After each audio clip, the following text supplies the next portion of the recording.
Good afternoon. Good afternoon, everybody. Welcome back. Our next speaker, who has been studying the alien abduction phenomenon for nearly 20 years, does so through what's called hypnotic regression and through hypnosis. She is a certified hypnotherapist. I personally don't have a lot of experience with the alien abduction side of this field, so I'm looking very forward to this presentation. But one case that we all know very, very well is the Betty and Barney Hill case, which kind of set off this alien abduction phenomena, I guess you can call it, and that was one of the most well-known still to this day. Now, Barney Hill has passed away, but Betty is still alive, and unfortunately, she really wanted to be here, and her health has not allowed her to do so. I'm not entirely sure the exact status of that, and I wanted to get that before I got up here, and I don't have it. But John Schuessler is asking that if anybody wants to send any remarks, get well cards, or anything like that, the entire symposium proceedings, including all the videotapes and audio tapes, are going to be sent to her along with any letters that you guys want to submit. You can submit those at the MUFON table because it is a possibility this might be the last symposium set that she will receive. I know she's been receiving them the last couple of years.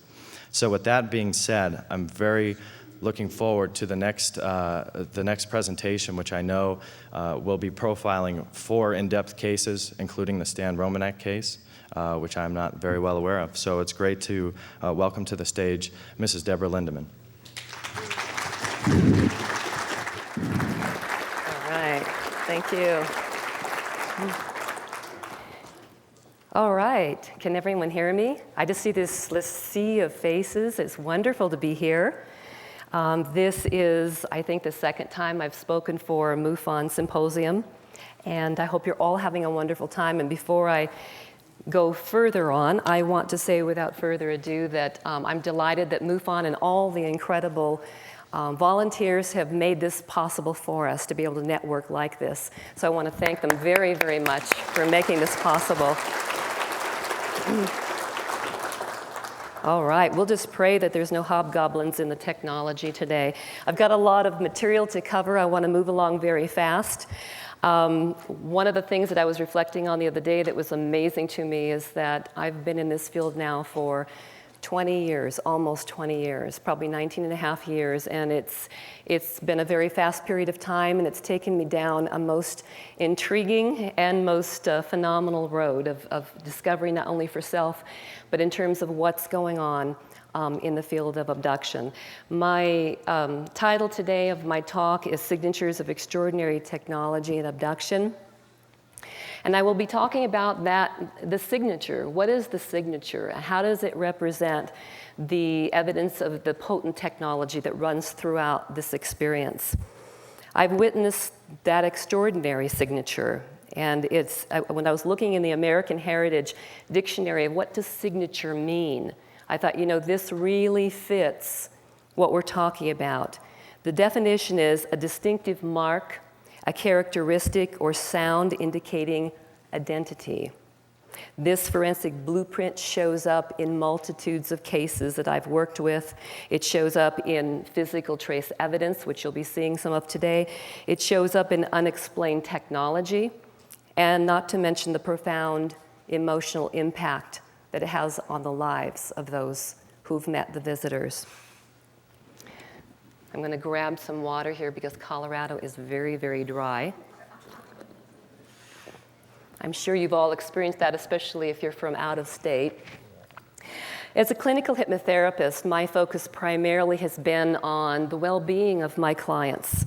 As a researcher, however, there's an incredible amount of evidence. I know this morning John Schuessler spoke about, what is evidence? Evidence is all around us. Skeptics and debunkers have been very quick to say there's absolutely no evidence. Well, I'm going to try to dispel some of that today. Throughout UFO encounter experiences, there runs a common thread of anomalous experiences and the evidence for an absolute unworldly phenomena. This common thread runs through all cultures, it runs through all ages of people, and between people who have never met. During this talk, I'm going to present the tapestry of this alien signature in several categories, reflecting in a number of important cases that I've been working with, predominantly 4 different ones. I'm going to start out with the obvious evidence, and that is unconventional flying objects, which is the definition I prefer to use because they are unconventional and they certainly do appear to be flying. But for the most part, encounter events seem to be normally very camouflaged, very staged, behind some invisible curtain, you could say, that none of us know exists. And it would appear that part of that is due to being on purpose. Part of it is also perhaps due to the fact that they've got advanced technology that allows them to do that, I very well suspect. However, once in a while, a case comes along that seems to defy that secrecy. A case comes along that is so bold, so present. It is almost as though whoever and whatever is behind the visitation wants to be filmed, wants to be documented. Somebody asked me in the press conference the other day something about how did I see that the visitors' phenomena was changing. And I said, I think what I've been seeing in most of my cases is more of a boldness and a presence in the way that they're showing up, more bold than ever before. The Stan Romanek case is one of those significant cases which I'll be talking about today.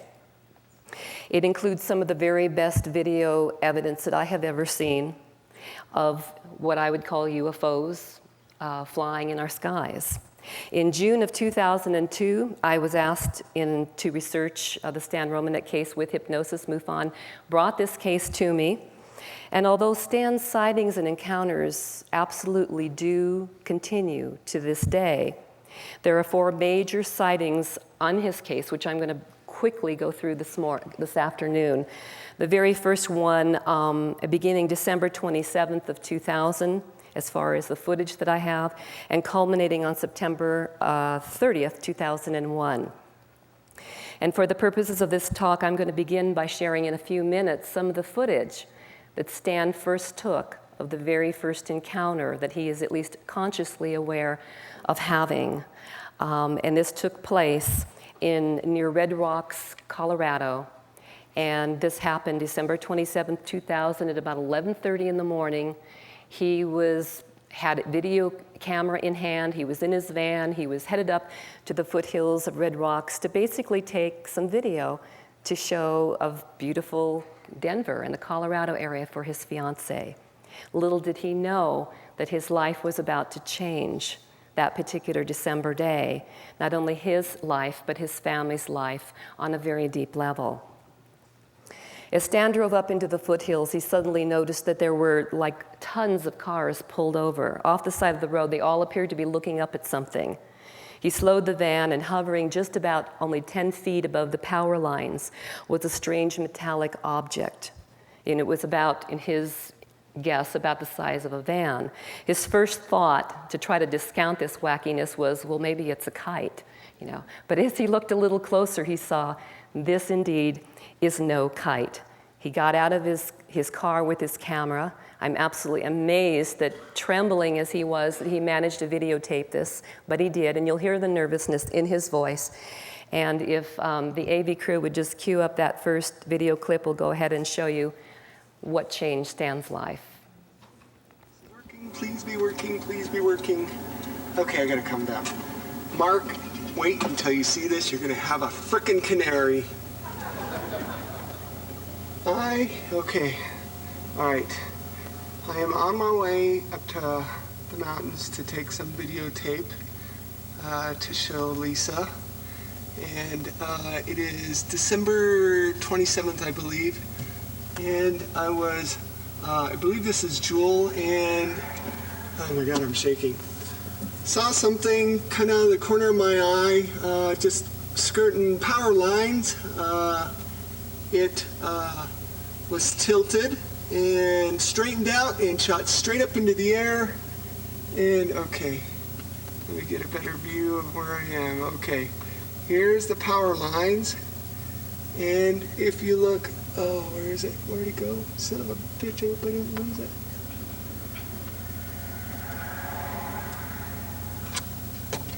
Okay. Pull over.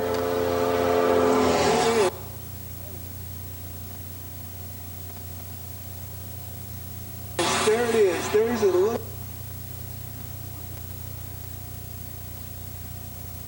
sucker that just took off.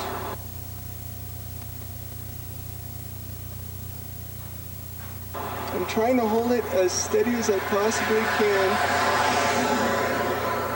Where did that son of a bitch go?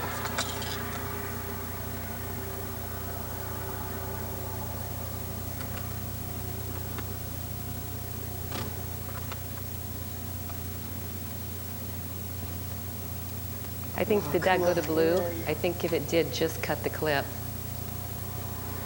Oh no, he's still.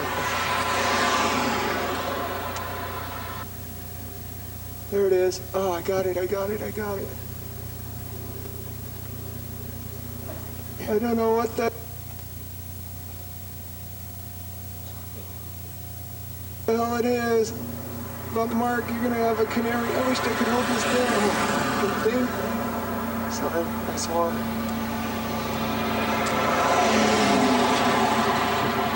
There it is. Okay. I'm trying to hold it as still as I possibly can.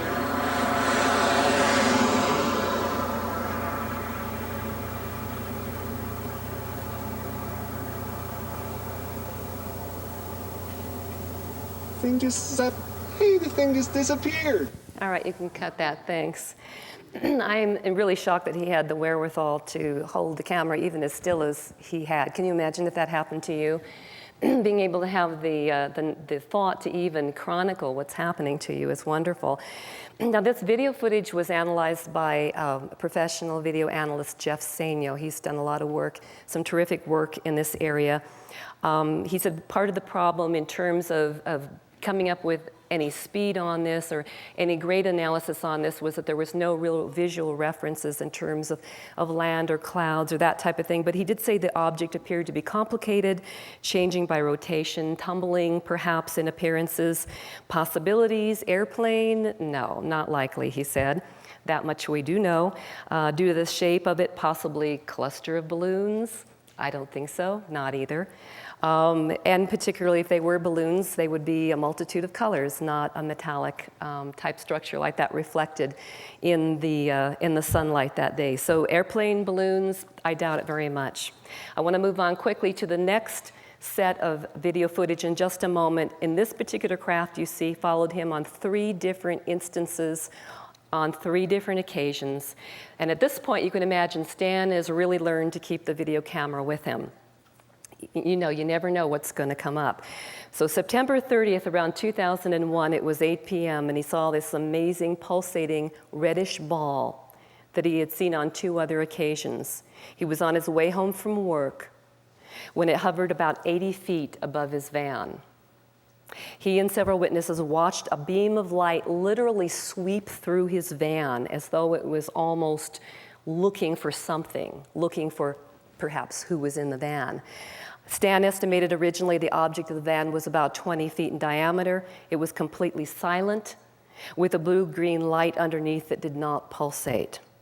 After hovering at some point, the object sped up, made a right-angle turn as though it was like literally bouncing off of a wall. It floated above a large tree in an old park here in Lakewood, Colorado, Old Stone House Park. And Stan followed the object to the park, where there was about 20 to 30 eyewitnesses who saw the same thing. In fact, they saw the object following Stan and saw the beam of light coursing through his van. So Stan grabbed his camera after arriving at the park, following the object to the park, and began filming, and also, which is not on this clip, managed to get the eyewitnesses on the film. So this had been filmed not only by them, but their eyewitness testimony is also on the video.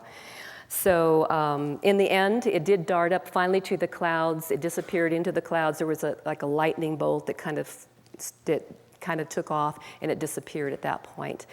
If you would go ahead and just put on clip number 2, and you'll see exactly what I'm talking about.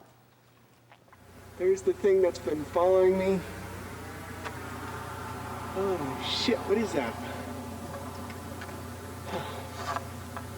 Okay. I gotta shut off my car. Oh my God, there's a bunch of people too. Hey, all right. There it is, there it is, there it is, there it is. Okay. Hey. Hey. Okay.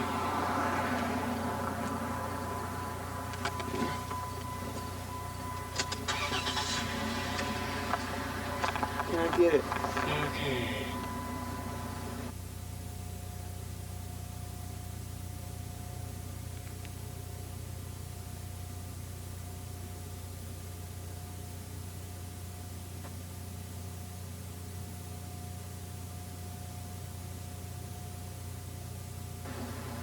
What the hell is that thing?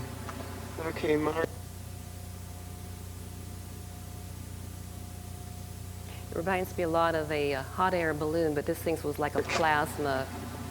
There was something amazing about its appearance. This will come down. I lost it.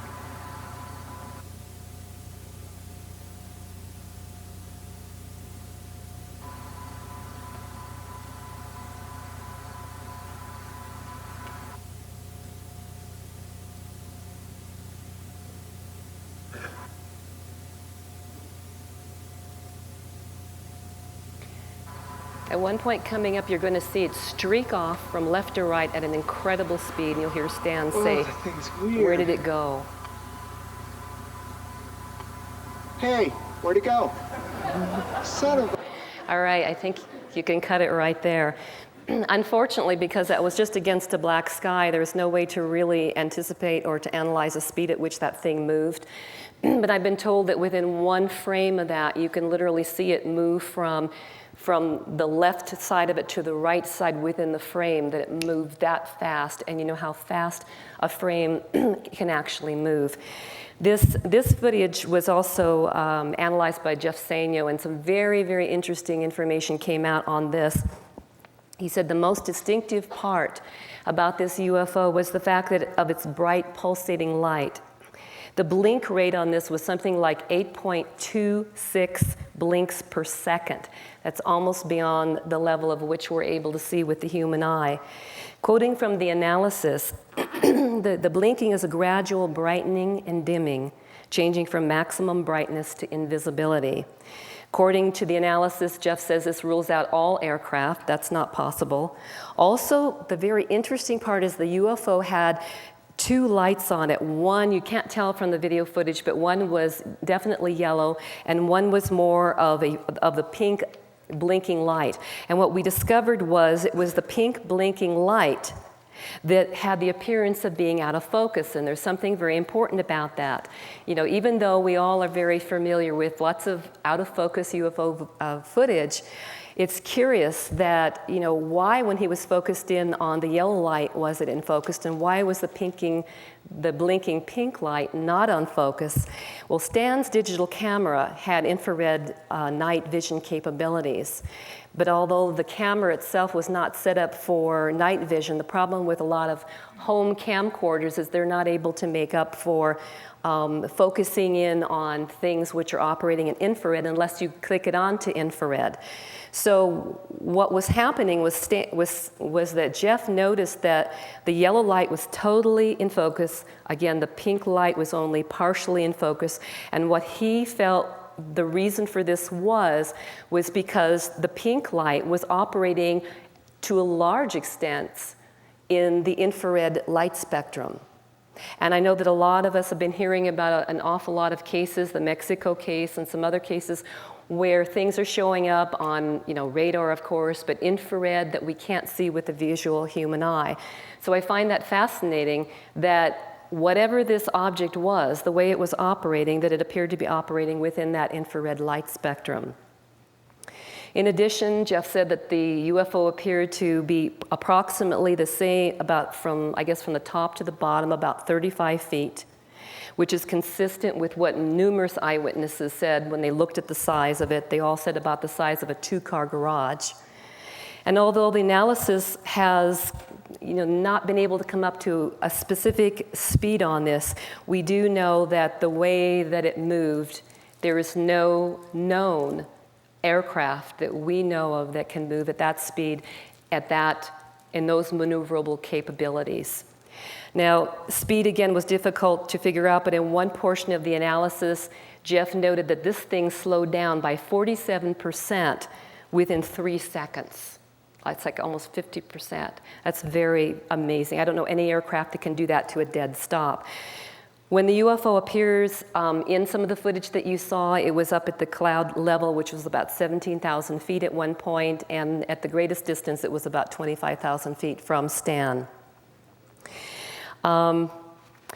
And of course, one of the interesting things was it wasn't just Stan videotaping this, but we have numerous eyewitnesses who happened to be in the park attending a party who also got this on their own videotape. And there were kids. I mean, lots and lots of witnesses. So in regard to the light spectrum of the infrared spectrum itself, many years ago I became really, really fascinated by a now out-of-print book. I don't know if any of you have ever heard of it. It's called The Cosmic Pulse of Life: The Revolutionary Biological Power Behind UFOs by Trevor James Constable. It's an amazing book if you can get your hands on it, because the author demonstrates through numerous pages of infrared photography a universe and a world that is full of biological entities that we can't see, as well as incredible UFOs that are completely unknown. Lots and lots of pictures of it. I highly recommend the book. So one of the important signatures I want to move along to is orbs. What are orbs, and how do they relate to this whole subject matter? The first time I heard about the possible connection between orbs and abduction was about 1986, when I met a woman in Southern California who'd been having a lifelong series of encounters. She remembered the abductions always start the same way. In her words, she said, quote, "I see a group of bright orbs. They come through the door, and just before I black out, they morph into little grays," unquote. That was the beginning of sort of a wake-up call for me that made me begin to realize that the orb phenomena was deeply connected to the abduction phenomena. So here's a question. Are these UFO-related orbs evidence for an advanced technology, or are they simply biological? Or perhaps they're a combination of both. In studying these orbs, I think it's really important to realize that orbs are not unique to the UFO phenomena. Orbs are seen and photographed in connections with hauntings. They're seen in connections with people who have near-death experiences. And they're also seen often on footage in connection with the formation of crop circles. So sometimes to understand a particular phenomena, you need to look at other ways in which that phenomena shows up, which I'm going to be sharing a little bit with you. But I found a very, very interesting similarity between orbs from hauntings and discarnate beings and those reported by abductees. These bright, absolutely self-illuminated orbs are commonly seen on film. They're seen in video footage. They're seen around graveyards. They're seen in many haunted buildings. In some cases, these orbs are not seen until the film is developed. Sometimes these orbs are only seen after the digital photo is taken. They're not normally always seen with the human eye. Sometimes they are. In the case of orbs related to poltergeist activity, though, they seem intelligently guided. They're sentient. They seem biologically alive in sort of a non-physical form. And recently I received some very interesting digital photos, which I want to share with you, from the well-known Stanley Hotel in Estes Park. I know a lot of you who live here in Colorado know about how the history behind that hotel and the hauntings that happen there. But the reason I'm sharing this is to show you the similarity with what's happening in abduction. And I absolutely know the source of who took these digital photos. I know they're absolutely authentic. And I'm going to go ahead and share those in slide.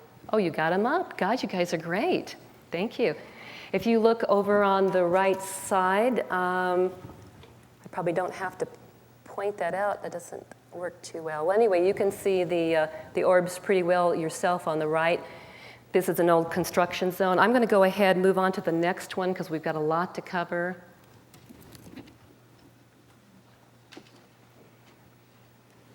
And again, this is all unretouched. Not only do you see orbs on the right, but you also can see a strange kind of like haze and stuff around the hallway itself. Upside It's upside down. You know, we had poltergeists back there as we were putting things in, I swear to God. I can't tell from here, but you can just imagine if it were flipped around. We'll just pretend that didn't happen. Well, anyway, in the case of these particular orbs that you just saw, these were not visible to the photographer, but they only showed up in the photos after they were taken. They seemed to emit a light of their own. They were about the size of a baseball. Now, a very similar red orb was amazingly captured on film in the Stan Romanek case. Late one night in the home of Stan Romanek, due to ongoing activity in the Stan Romanek case, Clay Roberts, who is an incredible film documentary maker here in the Denver area, had been so kind to set up some video footage, not video footage, but actually a camera on the outside of his home and the inside of his home, so that he could set it on motion detector so that anytime anything would go across the lens, it would cause the camera to start recording. And that's exactly what happened on the early morning of May 31st, 2003. A bright red orb was seen moving from the right to the left across the screen, which you'll see in just a moment, and down through the bedrooms. And it moved, as you'll see, very intelligently, as though sentiently guided. It veered towards the cameras for a moment, and it stopped, almost like it was curious about the camera, and then it moves on. So if you would go ahead and play video clip number 3, and you'll see it repeat a number of times.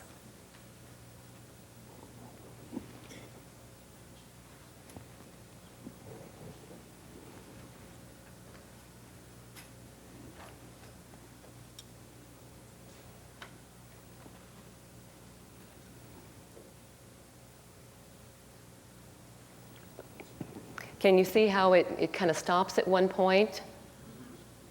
Right there. Where were the sensors, the motion sensors? Well, I mean, what direction was the camera? In other words, the camera was filming before the ball came into the scene. Something triggered it at the very right-hand corner there and caused it to go on. Was there a light source in the room? No light source that I'm aware of. That's just that kind of a green, strange cast that you get with infrared cameras. Does it trace the same path each time? This is a repeat over and over and over, just so that you can see it. It's in the infrared, right. And I think it might repeat one more time or so. Okay, thank you. I had this first video orb, and you're going to see a lot more before I'm through here, analyzed by physicist Bruce Maccabee, who's here this weekend. I also had it analyzed by a special effects expert in Hollywood who also happens to be an experiencer who also wishes to remain anonymous. But Bruce Maccabee said, and I'll quote his analysis, he said, "My present opinion is that this orb is not simply a spot on the wall, but is traveling in 3D along a wavy path. Apparently a red light that when it slowed down at one point, slightly overexposed the camera, the image appears whitish." He says there are a number of reports of balls of light. This may be the first video confirmation. Now the special effects expert said, who's also the experiencer, he says, "I've looked it over and over, considering the source," because he knows Stan's story, and the capture of it on the video camera. He said, "This would be very hard to fake. I could do it in light wave, but he's with no problem, but this would take an expert who really knew how to use light wave as a software." He says, "I could do it no problem," but he says the movement is uncanny. It seemed to have a purpose to it, and it doesn't seem to be animated at all. Also, the density, this is very interesting, the density matches the poor resolution exactly, which is excellent. It's not like it was just placed in there. The trail it leaves as a result of the cam deficiencies is also impressive. And last, he says, "I've seen this before, and it's all too familiar." Given the history of Stan Romanek's experiences and sightings, in my opinion, it's more likely the orb is UFO related versus some other anomalous or paranormal source. I can't state with absolute certainty, whether we're looking at technology here that aliens possess, that maybe they use for travel, remote viewing, transport, or whether we're looking at something that is perhaps witnessing an energy body that they inherit. But I suspect it may be a combination of the both, of either one of those. Now, these orbs have been reported from all over the world. In January of 1998, in a moment I'm going to show the next video, but in January of 1998 in Sao Paulo, Brazil, Alan, a 10-year-old boy, happened to catch an orb on video. Now, he had been aware of the fact that in the neighborhood there'd been a number of reported abductions. This one particular night, he caught an amazing piece of an orb, a piece on film of the orb going through their community. You're going to actually see it go behind a pole and then come back out. And what you're going to actually see is not only the footage, but the actual Brazilian news footage. So it's going to be in Portuguese. So if any of you understand Portuguese, you'll appreciate this. But before we get to that, I also want to say that at the very end, if the AV crew would play the next two clips just back to back, at the very next clip after this, a lot of you have heard a lot about these orbs that look sort of clear. And I met or had a chance to meet Stan Gordon, who a lot of you know of the Kecksburg fame, has researched that particular case for years and years.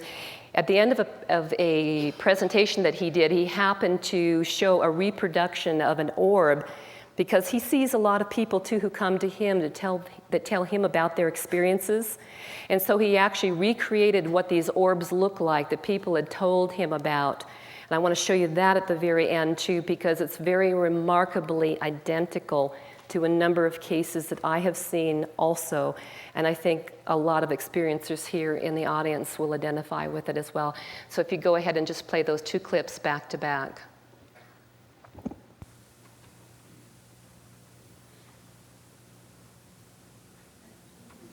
Whoops. Well, what happened here? Okay, well, this is another, that's very interesting.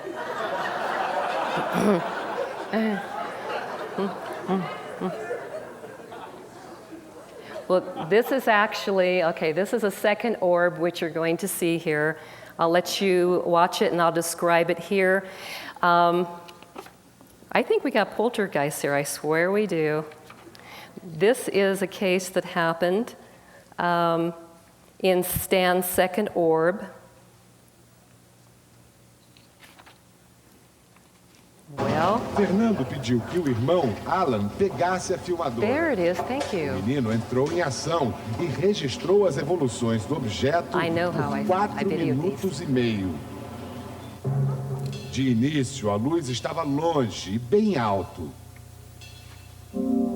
Depois ela desceu muito rápido e se aproximou. Meu Deus, está baixando. Você filmou? Pegou essa? Peguei. O objeto chega bem perto das casas. Passa por trás de um poste. Passeia pelo bairro com movimentos irregulares. Eu não sei te explicar o que era aquilo, como fazia aqueles movimentos. Eu nunca acreditei nisso. Eu não acreditava. A reação que eu tive, eu pensei assim. Okay, and then there should be one more after that. There we go. And that's a videotape still of what a lot of these clear orbs look like that are absolutely phenomenal. So if you would go ahead and just turn that off, and I think that's the end of the video presentation right now. I wanted to go on to a very important aspect of the signature of abduction, and that is something that I call out-of-place knowledge. This is something that absolutely fascinates me. One of the most intriguing signatures that shows up in abduction shows up as unexplained or sudden knowledge that seems to be beyond the educational level of the individual who's experiencing it. In some cases, the individual doesn't consciously recall being given the information, yet it unconsciously pours out of them, almost as if they're obsessed and they need to get it down.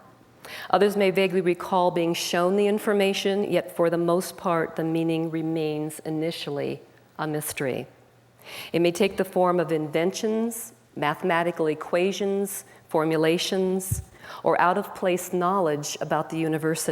I'd like to briefly, yes, the university too, the cosmic university.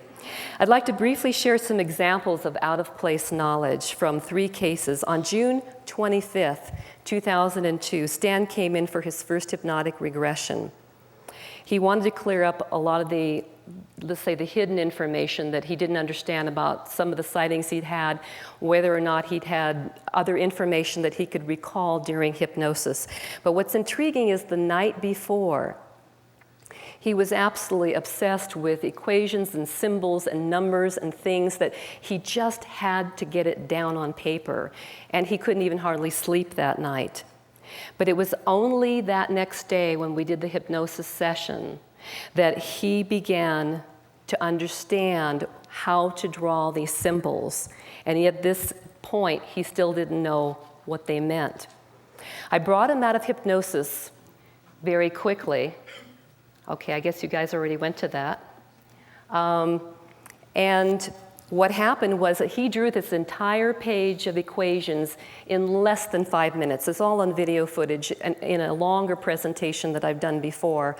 But he discovered that these equations were the answers to what he was asking the female alien during one of his abduction experiences. And I want to remind you that that Stan Romanek is a gentleman who publicly will tell you he has equivalent to about a 4th grade level of mathematical understanding. He also was diagnosed dyslexic when he was a very young child, so he never had an opportunity to really advance his education. Now, I submitted this particular set of equations to 3 known physicists, Hal Puthoff, PhD, astrophysicist Bernard Heisch, PhD, and also to Jack Kasher. The top line, according to all 3 of them, refers to helium and the element 115. You can see the 115 on the right. According to astrophysicist Bernard Heisch, PhD, this first line with a circled 115 around it appears to be the most likely ground state electron configuration for element 115, which has only just been recently discovered. At the time Stan drew this, it had not yet officially been discovered. According to Dr. Heisch, it's based on the best known extrapolation of element 114, which was only discovered in 1998. Now this would have been extremely, according to Bernard, this would have been very difficult for Stan to come up with on his own. That cannot possibly be a random guess. I saw him do it in front of me. The actual numbers themselves seemingly are correct descriptions of the outermost shell, the electron shell itself, of element 115. Also on the same line, and my pointer doesn't seem to be working.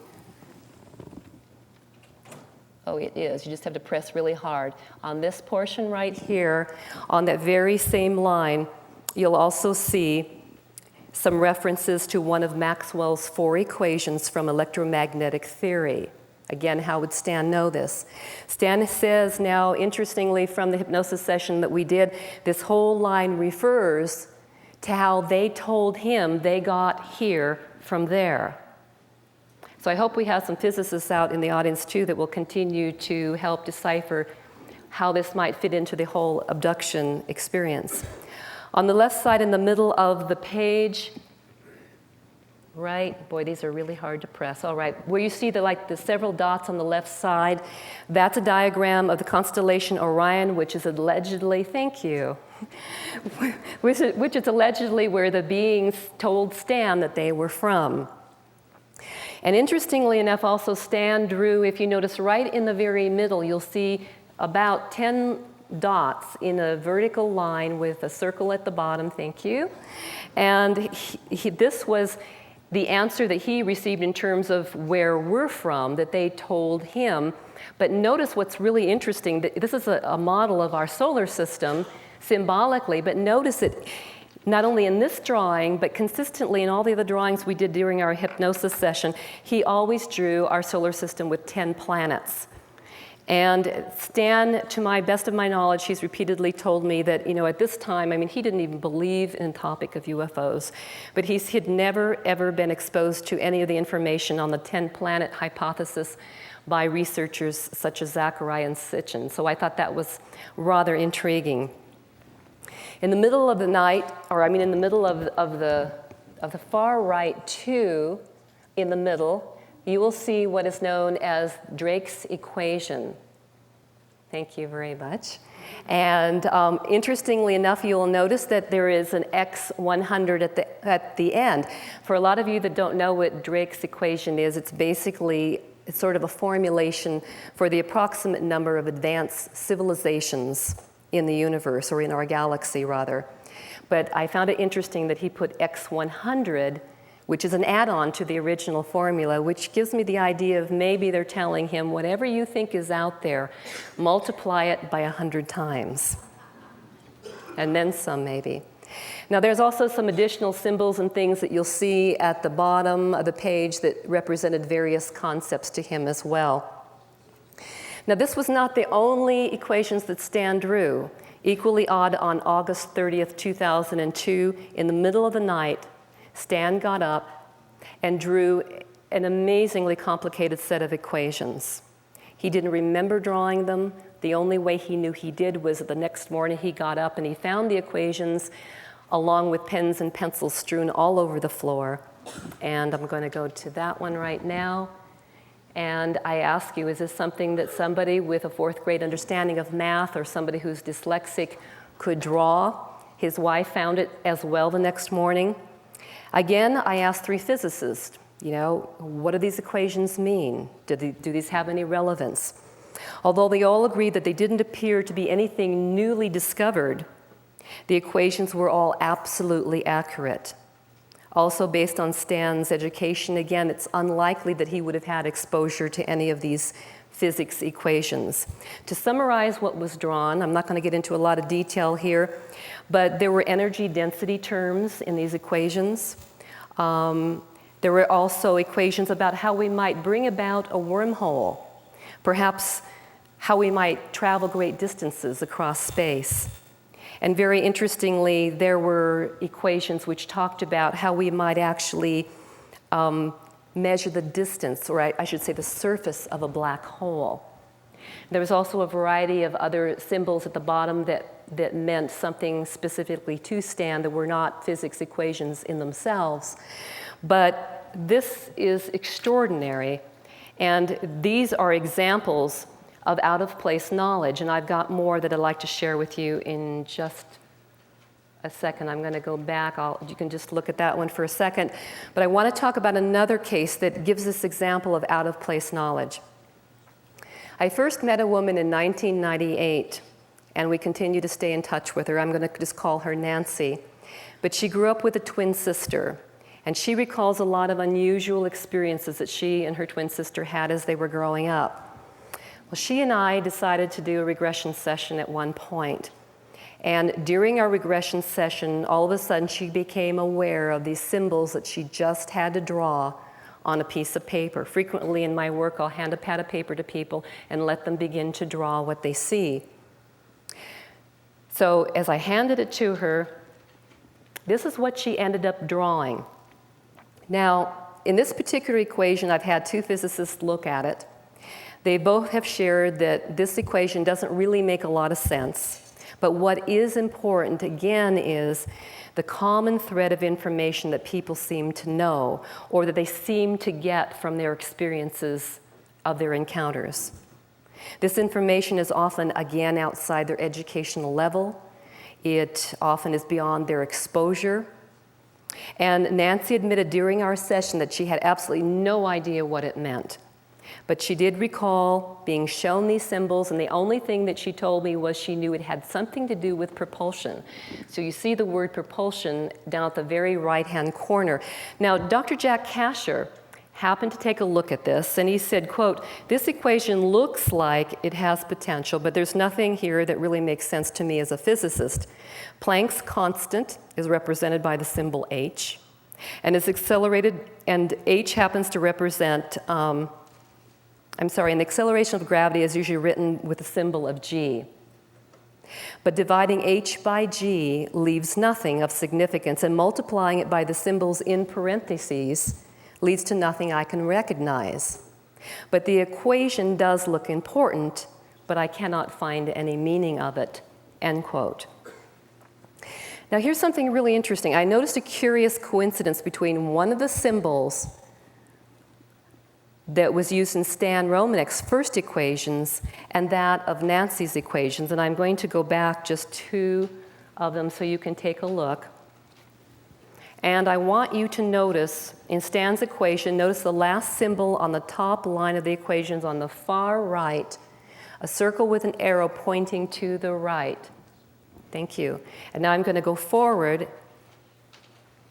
And in Nancy's equations, notice an almost identical symbol just to the left of the word propulsion, down at the bottom of the screen, even though the arrow's pointing to the right there, the circle with the arrow. Even though it's pointing in a different direction, I find it very interesting that both people said that this symbol represented to them how they can travel great distances, how they pop out of different dimensions and get here from there. And neither Stan nor Nancy have ever met each other. I don't know if it means anything. I just find it part of the high strangeness of what experiencers report. In another intriguing case, I met a retired police officer about 1.5 years ago. I wish I could share some of his earlier cases because they're amazing. But what he did let me know about and did say I could share was a remarkable thing that began happening to him. And this happened probably a couple of decades after a major sighting while he was a police officer in a particular state in this country. But what he found out is there was a side effect of those sightings, and the side effect happened to be a strange buzzing or a vibration that he would get in his head. And one night, late in the summer of 1996, he woke up with a vibrational buzzing in his head. He wrote down some equations. He went back to sleep. Does it sound familiar? And it wasn't until the next morning that he found them. Now, this is a man who basically told me he had some pre-algebra in 7th grade. When he saw the equations, he didn't remember writing them down. He had no idea of what they meant, nor had he ever written anything like this before in or out of sleep. The buzzing sensation, though, as I mentioned earlier, was not new to him and seemed to be an after effect of the major sightings that he'd had in his earlier years when he was a policeman. He shared also something very interesting along the lines of these equations, and I'll tell you what this represents in a moment. He said he also just seemed to have a sense of knowing. He said it was like he just knew things. They would just come into his awareness, and he didn't know why he knew these things. And I hear this again and again. According to Jack Kasher, PhD, who also took a look at these, he said these are pretty standard textbook physics equations that can be found in any undergraduate textbook on electromagnetic theory.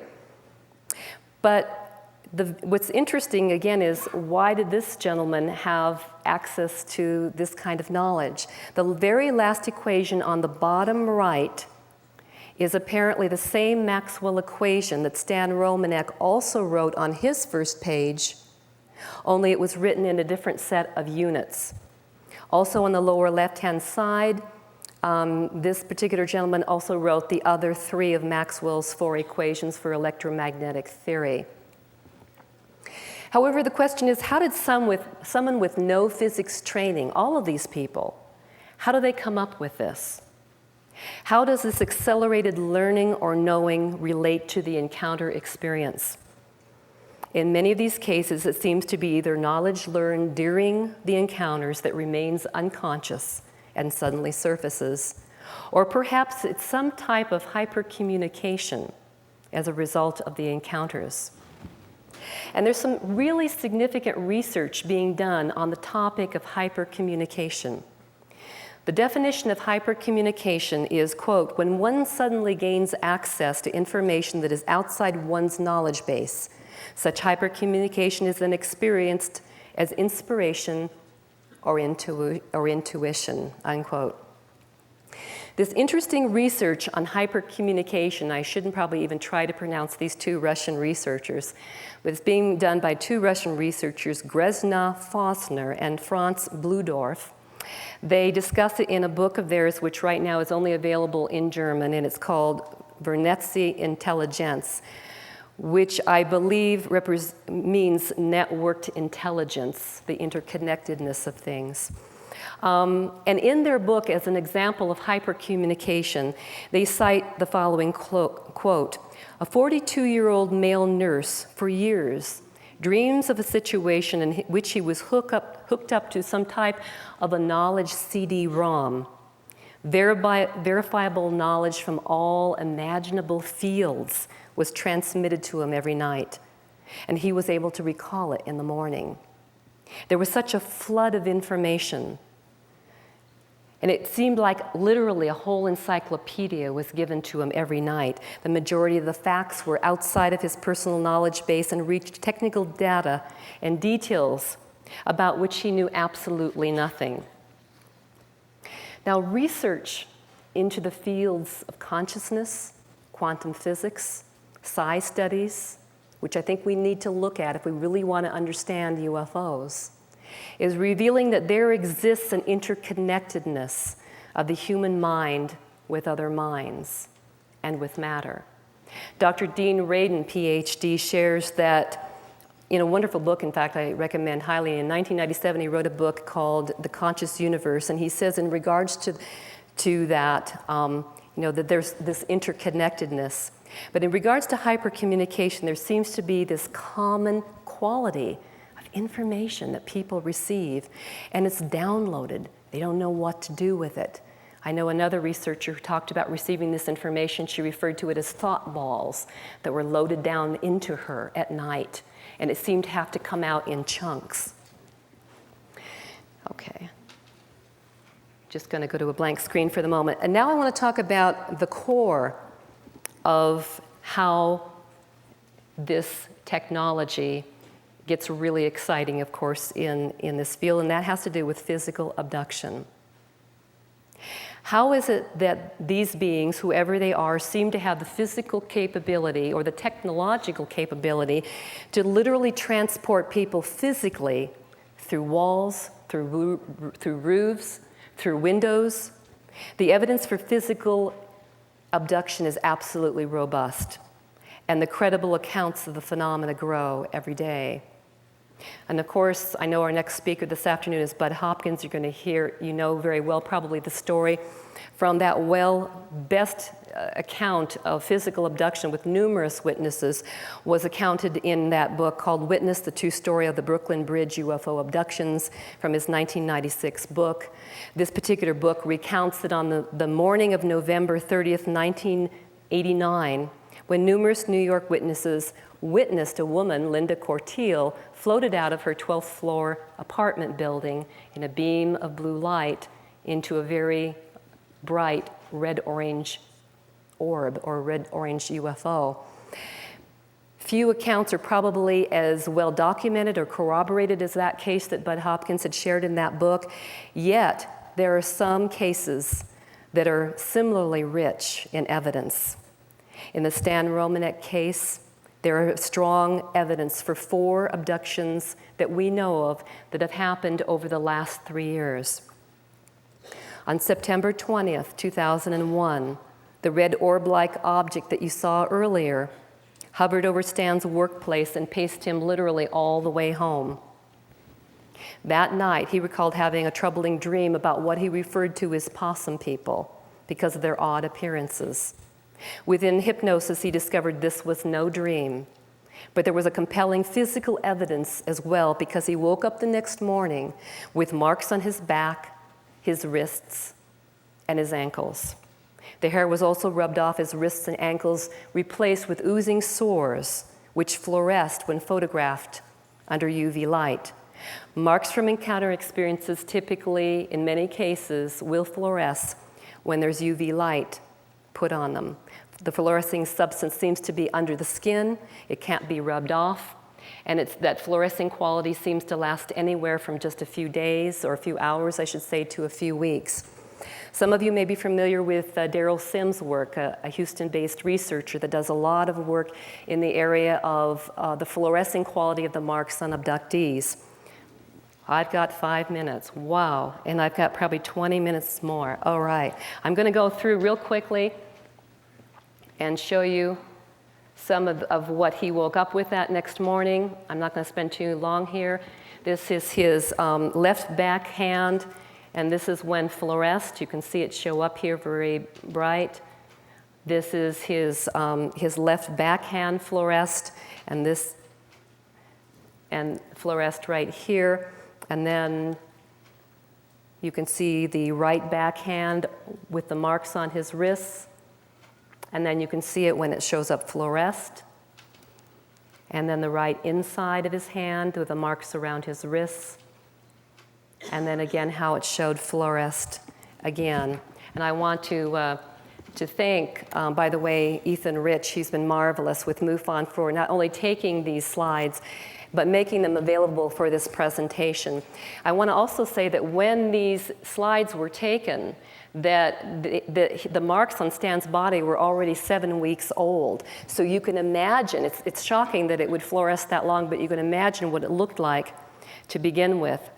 I want to go on real quickly to the next probable abduction, which happened with Stan. I'm just going to tick through some of these slides, which aren't working. There we go. Let's see what was behind there. There we go. This particular case happened November 17th, 2002. Stan found himself locked outside in the backyard at 3 a.m. These are some various marks that showed up. That's a close-up. He had a fractured rib from this experience. He also had a very strange substance in his hand, and there was a circle found in his backyard the next morning. That's a close-up. That on the left side, you'll find the actual regular photo, and then a reversed negative on the right of what that looked like. We've had that analyzed.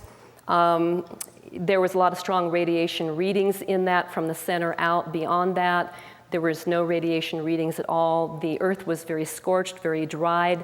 According to researcher, scientist Sam Levengood, this earth could only be dry like this because of some type of a microwave energy that was capable of penetrating the soil, causing the earth to be so dry and so porous.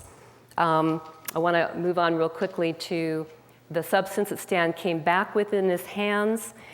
We had Phyllis Budinger, analytical scientist, do some research on this. This turns out to be mostly elemental bismuth. You can see here the close-up when magnified with underneath a high magnifying capability, what it looked like. I want to move on to what it showed up to be. You can see down on the bottom that it was mostly elemental bismuth. It also had some silicon, aluminum, magnesium, sodium, calcium, oxygen, and carbon. The substance, by the way, did not, let's see if there's anything after this. No. The substance basically was not magnetic in quality. It did not fluoresce under UV light. So the big question is, what in the heck does elemental bismuth have to do with abduction? We know that bismuth has a lot of commercial uses. We know that it is often used in areas of pharmaceutical, in medicine, cosmetics, in permanent magnets. But we're hoping very soon that we're going to do a follow-up regression session with Stan to ask him a number of other important questions also about, where did that bismuth come from? Where did that fit into your abduction experience? I have to move on real quickly. I hope they'll bear with me. But there was a fourth possible, a third likely abduction that happened on October 6th. I'm not going to go into that right now. That was 2003, but I want to move on to the most bizarre one. His fourth possible abduction is the most bizarre. It happened on December 12th, 2004, about 1:30 in the morning. His wife woke up coughing. After getting a glass of water, she found Stan sitting up in bed, and with rather wild eyes, he said, "Did they take you too?" She joked around a bit, attempting to try to calm Stan down. She crawled back into bed, and he began recounting a horrific dream he'd had of fighting with aliens. It was her coughing that woke him up out of that dream. Stan got up shaking, and as he got to the door of the bedroom, he turned around toward her and said, "Tell me this isn't yours." His wife couldn't see him in the dark, so he came closer to the bed, and once again he said, as he turned on the light, he said, "Tell me this," she says, "Tell me this is yours. Please tell me this belongs to one of the girls." Finally, he turned on the bedroom light, and Stan was standing there, dressed, this is a picture of it, dressed in a woman's flannel red lady's nightgown with a Mickey Mouse logo on the front pocket. Now, adding to the humor, we've got to have humor when we deal with such this serious subject. Stan had gone to bed that night wearing a t-shirt that said, "Abducted by aliens, and all I got was this lousy t-shirt." I don't think I have to tell you anymore if you can imagine what might be going on in some woman's bedroom somewhere across the world, waking up with that t-shirt on. And by the way, I want to say that, and also there's physical evidence, because this is an unretouched photo, and here's a retouched photo. Stan woke up from that experience with 3 very deep scoop marks on his upper right thigh. And so we have physical evidence that something not only happened on his body, but it appeared there was absolute physical abduction that took place. We all hear about these cases of people coming back, with the wrong clothes on. And I want to say that it was just 5 days later that we didn't get to see that clip, but 5 days later, Stan was videotaping the healing of of the marks on his leg, when he was able to videotape, by accident, another red orb that was coming across. In fact, you saw it a little while ago by accident, don't know how it happened, where he had the t-shirt on that said, "I'm lost." Maybe that fits with how Stan has felt through all of this. But that real quick clip where you saw a red orb going across him was when 5 days later he was just simply videotaping the healing of the marks. This video of this orb shows up almost as though it's wanting to acknowledge, yeah, we're here. I thought that was absolutely remarkable. I don't know how the AV crew is feeling, but there was a lot more I needed to talk about, including unusual hums. I'm just going to go through this video, these slides really quick. Stan had an experience at one point where he heard unusual frequencies and tones and hums that penetrated his house. It cracked his watch. I heard it on the phone. It was localized within his house. It did not go outside the boundaries of his home. I'm just going to keep going through here. And last but not least, I wanted to talk about anomalous fogs. There are some amazing cases where fogs and mists and sparkly-like particles seem to appear in people's homes. I'm going to have to just cut to this particular last part, in which a woman who's a member of my support group, I'm going to just call her, Susan, but she recalls an event one morning when she woke up. This actually happened, I believe it was back about 1971. She was living in Ellensburg, Washington. And she remembered going to bed, and when she woke up in the morning, it was so odd because she said she noticed the light coming through the shades was not normal. She was living in a small, kind of like a rental house behind her landlord's house. And she said when she woke up, there was this distinct feeling that something was very wrong. Her husband had already gone to work. She'd gotten out of bed, and she began to walk around, and this panic began to fill her psyche. She picked up the phone. The phone was absolutely staticky. She couldn't make a call. And she noticed the burlap shades that were pulled down still from the night had this weird, eerie light coming through them. And she then went to the front door. She opened the door. This is a picture of what her door normally looked like on the left side, and what she saw when she looked out the door is shown on the right.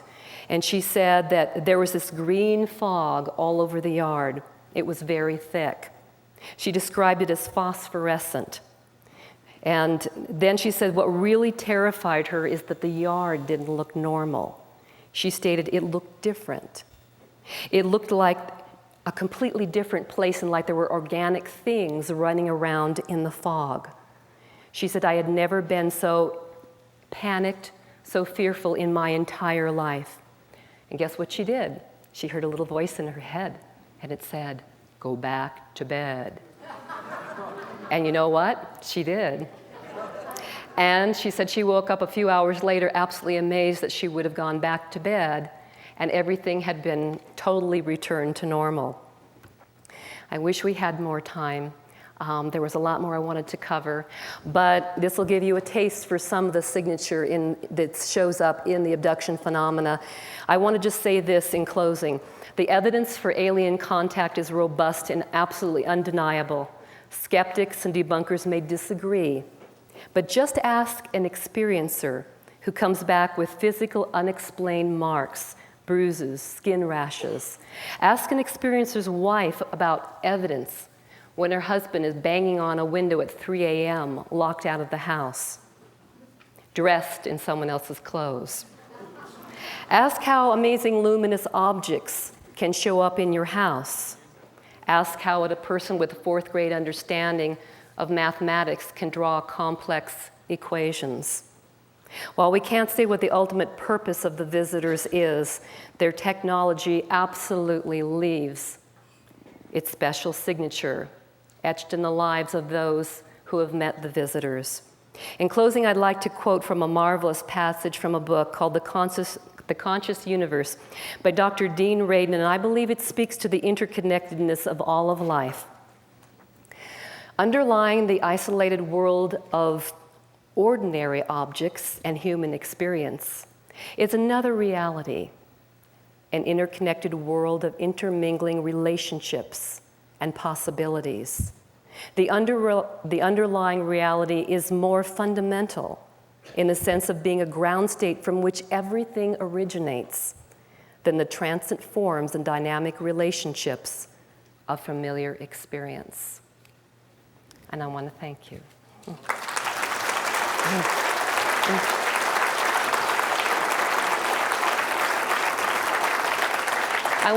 I wanted to make a real quick announcement. Would Stan stand up? For any of you who are interested in, after this, in speaking with Stan personally, he'll be out in the hallway. I will be as well. Also, Bob Brown asked me to remind all of you, if you'd like to see a complete presentation, which I gave along with all the other researchers on his case, it is on video. It's available at the IUFOC booth. And they are the people here, of course, who are doing all the AV work for us today. And I also wanted to mention to you, if you want more information about the work that I do, if you come by, I believe it is booth 32 in area 51 room next to Peter Davenport. I will be there at some point too. So thank you all.